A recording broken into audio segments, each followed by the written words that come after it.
The Oklahoma Senate votes to override Governor Kevin Stitt's vetoes on 2 tribal compacts. Thanks for staying with us here at 9:30. I'm Jonathan Cooper. And I'm Lori Fulbright. These 2 compacts determine how the state and the tribes will share revenue from taxes on tobacco sales and motor vehicle tags. News on 6's Chinh Doan is live with reaction from the governor and the tribes. Chinh. Lori and Jonathan, the Senate voted 34-7 on both compacts. The governor calls today's vote illegitimate, while tribal leaders say senators did the right thing. House Bill 1005 become law, the governor's objection notwithstanding. In a special session, the Oklahoma Senate votes to override Governor Kevin Stitt's vetoes on bills that would extend 2 tribal compacts. The votes turned the motor vehicle compact into law, while the tobacco compact has one more veto override vote in the House. $57 million is roughly what the state receives on these tobacco compacts. The compacts determine how the state and tribes share revenue.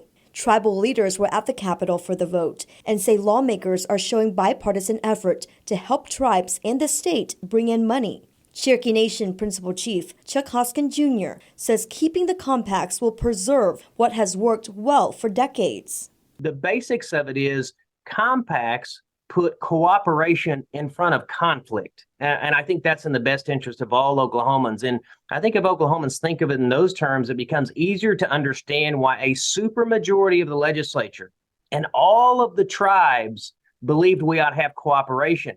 Governor Stitt has said before he's concerned that more areas of the state would fall under the tribal compact because of the Supreme Court ruling on tribal jurisdiction.